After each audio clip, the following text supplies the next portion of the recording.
This video is sponsored by the Battledome Patreon. Click the link to receive bonus content every month.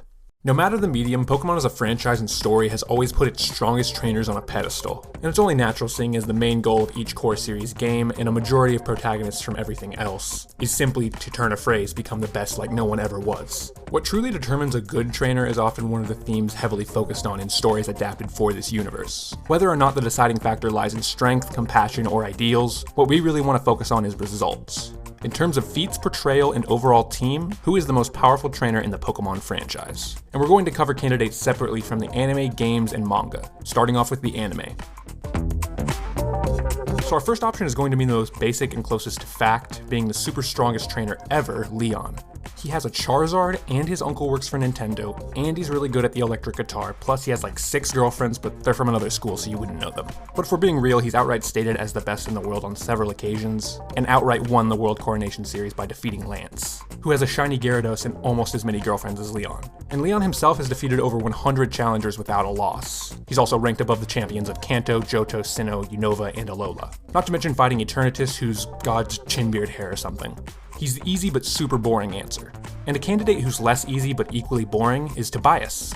I'm sure we all remember him from the Gen 4 anime. He's essentially an average action replay enjoyer, and is probably wanted for several war crimes. He's a complete menace to society, clearing Sinnoh's Lily of the Valley conference with only 2 Pokemon, the only trainer who's done something like that in the anime, and this obviously being because these 2 Pokemon happen to be Darkrai and Latios.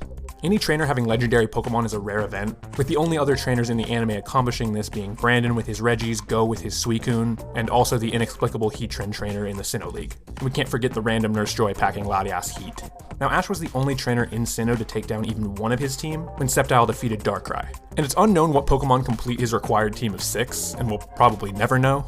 But what's equally unknown is how Tobias fared against the Sinnoh League's Elite Four and Champion, though seeing Cynthia as Champion even into Journeys implies that she did pack him just fine.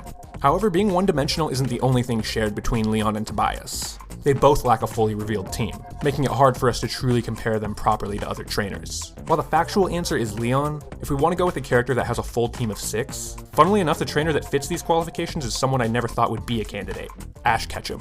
He's defeated the gym leaders of 7 regions, became the champion of Alola, and has fought and even defeated Elite Four champions and even legendary Pokemon. He's currently ranked number 9 in the world as of recording this video, and everyone we know in the top 8 has yet to reveal their full team.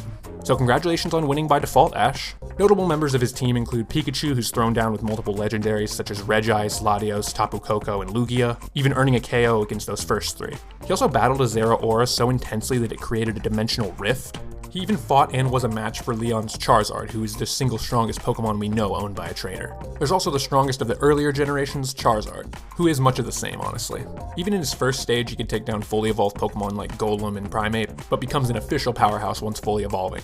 He's fought Pokemon like Unknown's replicated Entei and straight up defeated the legendary Articuno even after being hit by several water pulses. Sceptile is another fully evolved starter who we mentioned as famously taking down Tobias' Darkrai, and as I mentioned, he did this after it swept Heracross, Gible, and Torkoal and was healed through Dream Eater. And continuing Ash's starter train with our 4th Pokemon, Greninja, who can contend with Diantha's Mega Gardevoir and DeLonge's Mega Charizard X, being a champion's ace and a legendary fighting Pokemon respectively, even if both battles were ultimately slim losses. He also has Lucario, who proved to be stronger than Karina's own Lucario, and nearly beat Pikachu by itself in one of the series where Pikachu was at its peak. And he straight up defeated B's Gigantamax Machamp with his Mega Evolution. This was the ace of a Pokemon who was in the World Coronation's top 30 at the time. Ash also possesses incredibly powerful Pokemon like Dragonite, Dracavish, Sirfetch'd, Snorlax, and his Gigantamax-capable Gengar. Although he's historically been memeified, Ash has grown into one of the top 10 strongest trainers in the whole of the anime's world, and the most powerful that we've seen the full team of. So our first candidate from the games is you! Yeah, you! Congratulations, man, leave a like. In all seriousness though, this is the answer when it comes to the games. Much like Leon in the anime, the player character of any given game is outright stated as the strongest. As far as who it is though, let's say Hilbert. And hopefully the next entry isn't just going to be another one-dimensional cardboard cutout with no meaningful dialogue. Okay, so Leon once again is the coolest guy that has ever existed. All of us wish we were him, and his Charizard is really cool. Moving on to the next game candidate. And in terms of pure ability of raising Pokemon is pretty much unmatched. He can create powerful teams from scratch by just recruiting nearby Pokemon and releasing them immediately after the battle. Given time, he could create a champion level team with ease. On top of this, his partner is the powerhouse box legendary of either black or white, Reshiram or Zekrom. Combining these two factors allowed him to wear Alder like a belt buckle, and battle the main character's already champion level team that was bolstered further by the opposite legendary. And even that stupid drooly troglodyte war criminal Getsis was smart enough to recognize how dangerous N truly was, seeing as how he built a team specifically designed to counter his ace. To me, N is in the upper echelon of champion level trainers, and if his heart was truly in battling, I'd be inclined to say he'd be a shoo-in for the strongest. And our last candidate from the games is also the most recent in this video. Volo showed up and instantly swiped the title of hardest boss battle away from Cynthia. With a similarly high level team and extensive knowledge over Pokemon in general, man was basically Pokedex entries before Pokedex entries, and was able to tame Giratina to battle twice. It was even implied that he could do the same to Arceus had he defeated the player character. He basically takes the best of Red, N, and Cynthia, and did all of it in a time when they were using twigs for toilet paper. If he were in the present day, he would be tearing up the world's best trainers like Chew Toys. I want to start the manga section off by stating that if you haven't read the Pokemon Adventures manga, called Pokemon Special in Japan, do it, right away. I mean it. A series that produced Best Girl in all of media Yellow should not be as slept on as it is. Yellow is a timid trainer with an inconspicuous team of what you could call weak Pokemon. And you should shut up because there are no weak Pokemon, only weak trainers, and you make me sick. In actuality, she's a frighteningly powerful psychic who can power up her team to extreme heights. This allows her to contend with legendary Pokemon like Mewtwo, Deoxys, and even other Dex holders. I mean, she beat the champion level Lance so bad that she gave him actual trauma. She's one of the only humans able to command Mewtwo, and is kind of an N situation in and of herself. And as I said with N, if she were more serious about battles, she'd no doubt be a candidate for strongest. Other potential candidates could include Red, Platinum, or the legendary taming Diamond. But in my opinion, there's only one choice, if only he had more feats. Emerald, like Yellow, is a powerful psychic who amps and backs up his Pokemon. And even without this advantage, he picked up battling like nothing and made a tear through the battle frontier as a novice trainer with random and borrowed Pokemon.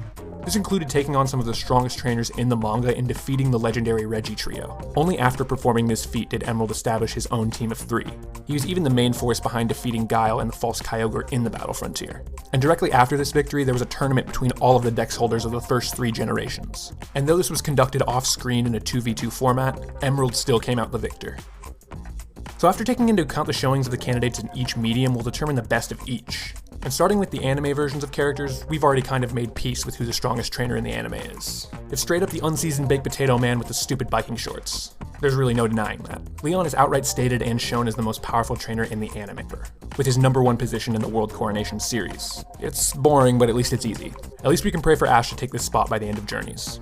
Now the games, not so easy.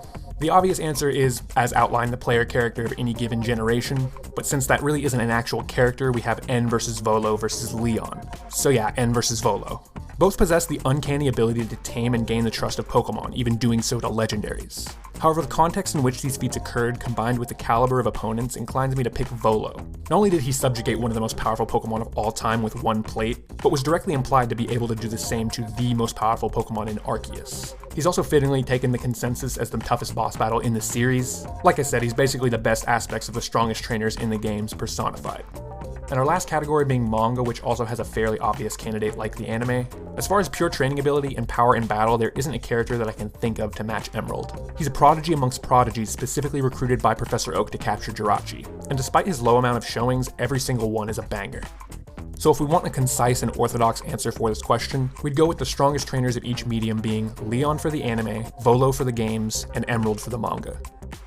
So any given character, Pokemon, or trainer has to be taken only for the feats performed in their respective medium. This makes it incredibly difficult to make direct comparisons, especially in the realms of trainers. However, Emerald's inability to defeat the false Kyogre alone, and Leon's failure to catch Eternatus show the two as, at least in my opinion, clearly inferior trainers to that of Volo, at least when it comes to taming. Now, an argument can definitely be made that Leon's lack of aid from Zacian and Zamazenta is the only reason he lost, which is fair, but we always have to go off of direct showings. And Volo's champion level team in ancient times, plus his ability to tame Giratina with only the Spooky Plate, make him, in my opinion, the strongest trainer we've yet to see in the entire franchise. Except for you, of course, you're awesome. So as usual, give us all the YouTube stuff. I want to like, I want to sub, I want to comment. Shoot, I'll take a little bell ring, please. Also follow us on TikTok where we make daily posts and stream every Tuesday. And definitely check out our Twitch as well, where we stream basically every day that isn't Tuesday. And if you liked this video, join our Patreon to decide the topic of the next one. Thanks for watching, guys.